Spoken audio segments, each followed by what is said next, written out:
Assalamualaikum Ustaz. Assalamualaikum warahmatullahi wabarakatuh. Apa kabar Ustaz? Sehat, Lagi santai nih Ustaz? kayaknya gitu. Gini Ustaz, Ana kok sepertinya di sekitar rumah Ana tuh ada tetangga-tetangga yang agak berbeda sikapnya Ustaz. Sebenarnya kedudukan tetangga di dalam Islam itu, menurut Islam itu gimana Ustaz? Masya Allah. Islam itu agama yang sempurna, jadi mengajarkan segala hal. Bahkan perkara-perkara kecil saja diajarkan. Dalam riwayat Salman, ketika ada orang Yahudi yang bertanya, apakah Nabi kalian mengajarkan kepada kalian segala sesuatu? Kata Salman, ajal, hatal khira'ah, benar. Sampai-sampai bagaimana ada buang air diajarkan. Kata Salman, Nabi kan melarang untuk menghadap kiblat atau belakang kiblat ketika buang hajat. Artinya perkara kecil pun diajarkan, apalagi perkara-perkara masyarakat, hubungan masyarakat, tetangga. Bahkan ada ayat yang Allah SWT khususkan dalamnya untuk berbuat baik, diantaranya kepada tetangga. Sebagaimana yang Allah sebutkan dalam surah An-Nisa ayat yang ke-36, wa'budullaha wa la tusyriku bisyai'an.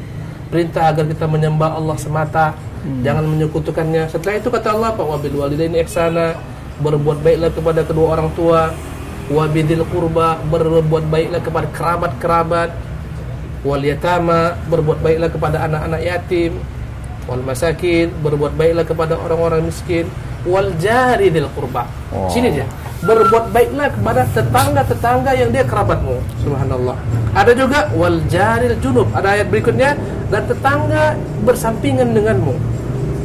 Wasahibi bil jambi, berbuat baiklah kepada teman yakni yang bersampingan denganmu selalu. Wa bin sabil, berbuat baiklah kepada orang-orang yang terputus bekal. Wa ma malakat aymanukum, berbuat baiklah kepada budak-budak yang kalian miliki. Ini perintah agar kita memberikan seluruh manusia hak-hak mereka. Di antaranya adalah kita berikan hak orang tua, hak tetangga, hak kerabat, dan seterusnya, akhi.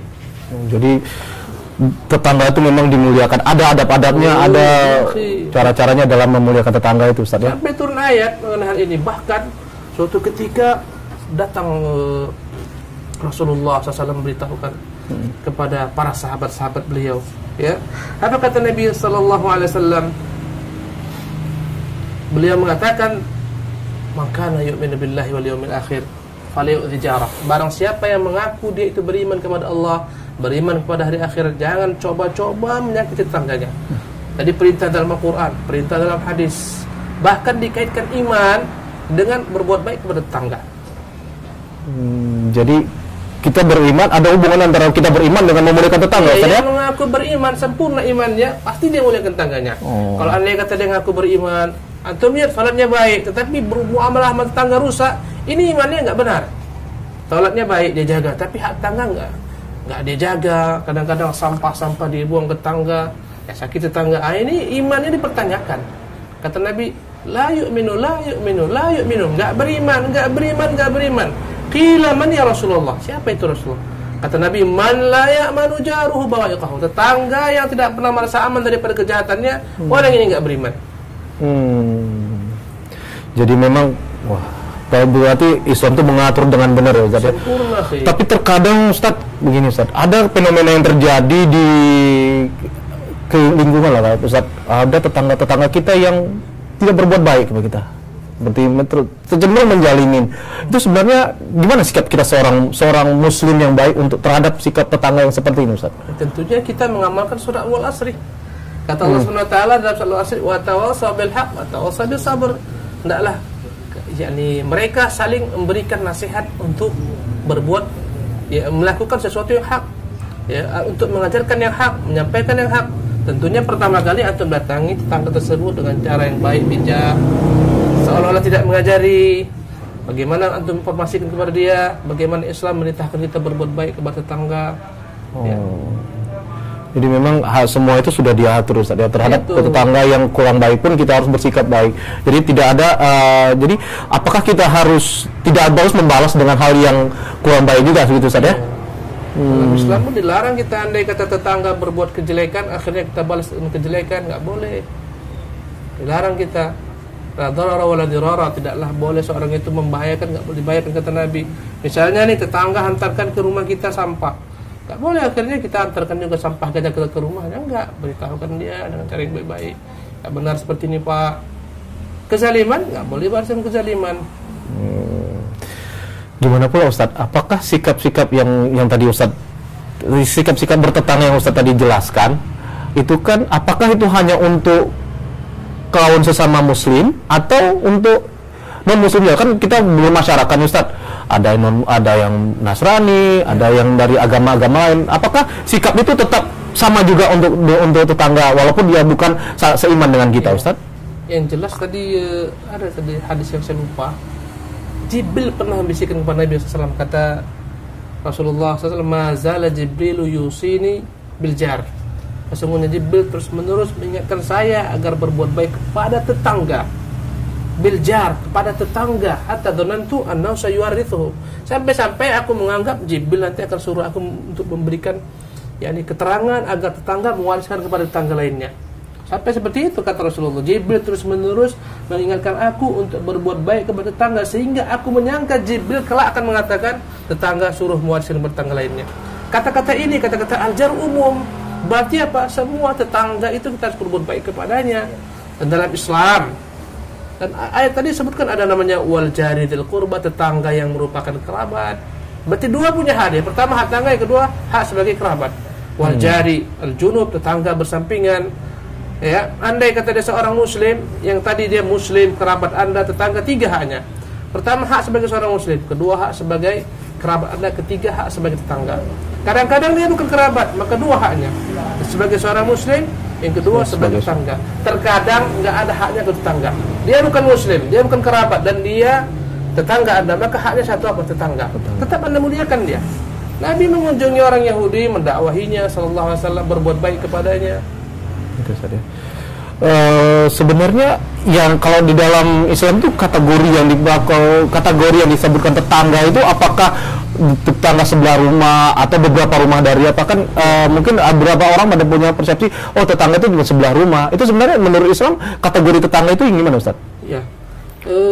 Setiap kali ada ayat-ayat yang dia tidak menjelaskan secara detail definisi sesuatu, contohnya tentang safar, Allah nggak pernah jelaskan secara detail tentang safar itu berapa jaraknya. Kata ulama dikembalikan kepada uruf kebiasaan. Demikian juga perintah untuk berbuat kepada tetangga. Allah nggak pernah terangkan tetangga adalah yang 40 rumah daripada kamu, nggak ada. Berarti semua yang nggak ada keterangannya dalam agama dikembalikan kepada uruf kebiasaan masyarakat.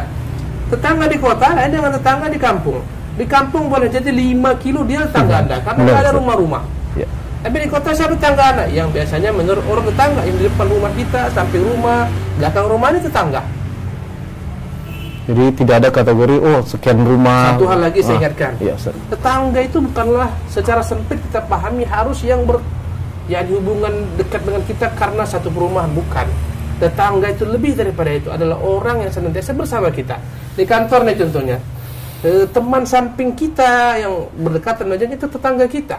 Yang dia punya hak lebih dibandingkan teman-teman dekat kerja lainnya. Kalau ada makanan, itu harus beri dia dulu sebelum beri yang lain.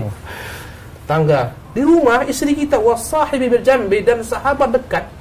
Bukan sahabat dekat hanyalah teman-teman satu relasi, bukan. Bahkan kata-kata wasahibi bil jambi ditafsirkan para ulama, istri kita adalah orang terdekat dengan kita, yang kita harus berbuat baik kepadanya. Kadang-kadang ada orang-orang yang masya Allah sama orang baik, tetangga baik, tapi sama istrinya pelit. Ini orang nggak benar ini. Memang ada. Kadang-kadang ada terjadi seperti itu, Ustaz. Benar. Ya, Ustaz di sisi dulu, Ustaz. Masya Allah. Subhanallah. Jadi apa lagi, Fi?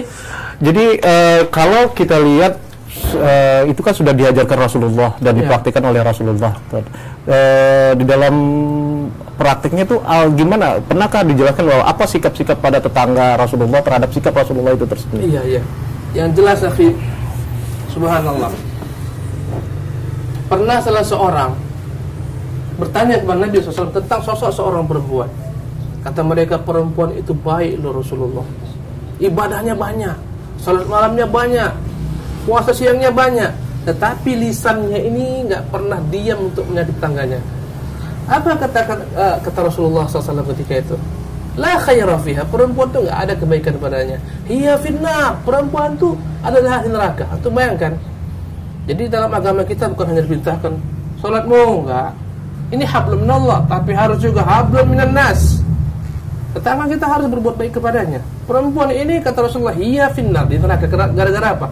Nggak menghormati tetangga, nggak muliakan tetangga, menghibah tetangga, mengadu domba tetangga, bahaya ini. Sia-sia amal salatnya dan amal-amal lainnya. Habis hari kiamat dibagi-bagikan dengan orang yang dia zalim. Subhanallah. Bahkan pernah satu lagi nih, saya mumpung masih ingat. Ada seorang melaporkan kepada Rasulullah, ya Rasulullah, tetangga saya selalu menzalimi saya. Kata Nabi, kau keluarkan barang-barangmu semua.